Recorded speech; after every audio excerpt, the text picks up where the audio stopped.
An interesting aspect of the industrial real estate market is that many companies own the buildings they occupy.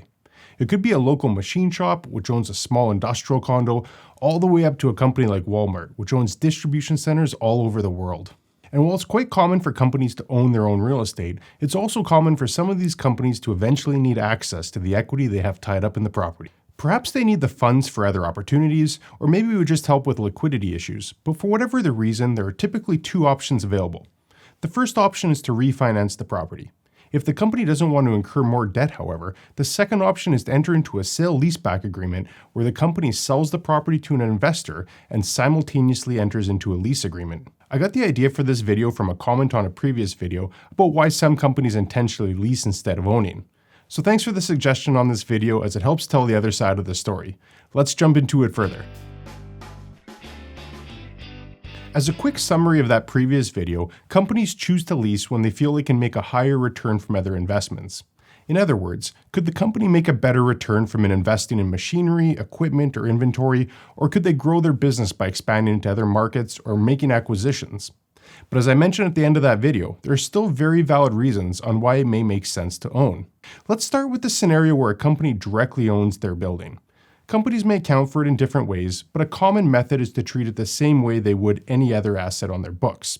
So they would probably depreciate it in accordance with GAAP rules, as well as deducting the interest component of any debt that they had, and so forth. Another arrangement is when there's one holding company for the property, which I'll denote as holdco, which is separate from the operating company, or opco.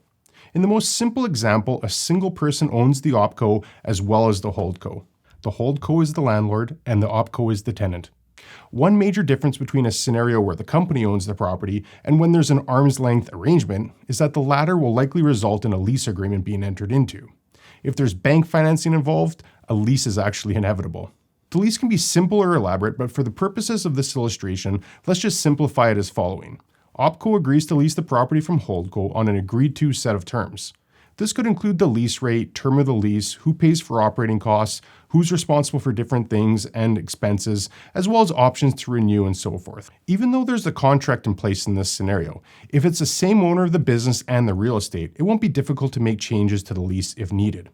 Again, if a bank is involved, there might be restrictions on what can be changed, but in theory at least, making any amendments to the lease will be less complicated than if there are more parties involved. Along those lines, though, it becomes increasingly more complex when there are different owners of the operating company and the holding company. I can share with you a project I'm involved in that'll help illustrate this better. I own a multi-tenant industrial property with 3 other partners. Those 3 partners and I are also partners of one of the businesses in that building. So we're owners of the holdco and the opco. However, there are 2 other partners in the business who are not partners in the building.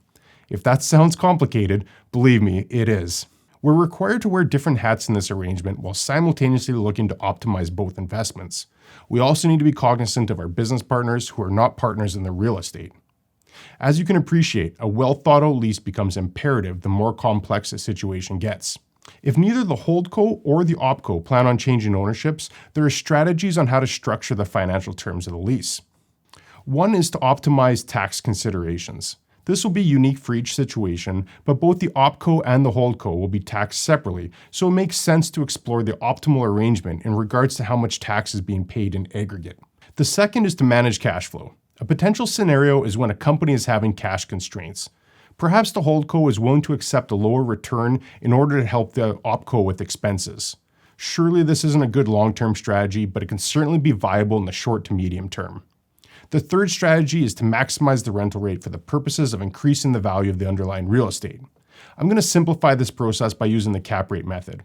As a refresher, the income approach to real estate valuation says that net operating income is capitalized by a prevailing cap rate to arrive at an estimate of value. If the cap rate is held constant, increase in the rental rate increases the value of the property, at least in theory. I'll get to this more in a bit.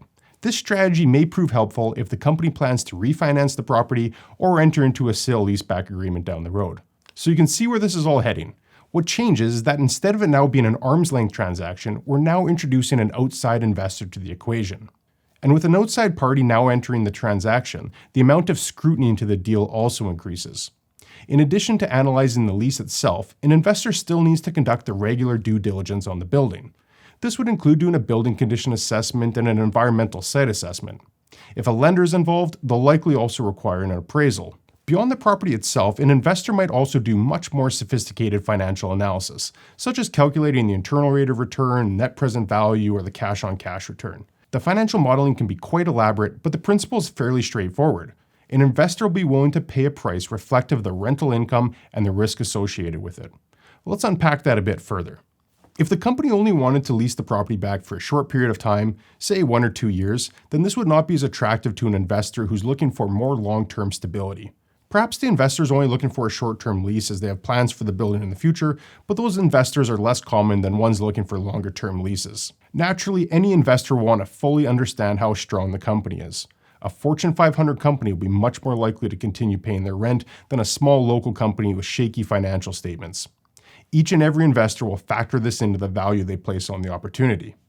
This all speaks to the risks, and I caution all industrial real estate investors, make sure you fully understand the downside risks. And perhaps the biggest risk is the releasability of the property if or when the existing tenant leaves. Quite often, these sale-leaseback scenarios are on a single occupant building, meaning if the tenant were to leave, 100% of the rental income goes with it. Is there a way to demise the property in that event? Will future tenants have interest in this building? If it's a typical industrial building with no obvious limitations, then it should be competitive with other properties. However, if it was a customized building which was constructed for that company's specific use, it may be difficult finding another tenant down the road. I can't emphasize this enough. As an investor in a sales-leaseback scenario, you are buying into the future stream of cash flows, but don't neglect to do the exercise of projecting how leasable the property will be for future tenants. But back to my earlier point about the value of the property theoretically rising as the rental rate increases. There's a limitation to the relationship between income and value. For example, let's say the market rate for a specific type of property is an arbitrary $10 per square foot. At some point over that amount, an investor would be justifiably concerned that that rental rate is not sustainable. If the company does not renew the lease, or worse, goes out of business, the investor will have to accept a lower rate to find a new tenant. If the company is very strong in their significant term, a rental rate higher than the market rate might not be as concerning, but investors always balance risk and reward when making their decisions. And it could be a chicken and egg situation where the company wants to get a certain price for the building and works backwards to determine what the net rent will need to be to entice the investor. Or they could do that in reverse. It might even become an open negotiation where it goes back and forth several times until both sides are satisfied. Ultimately, there's a lot that goes into this process.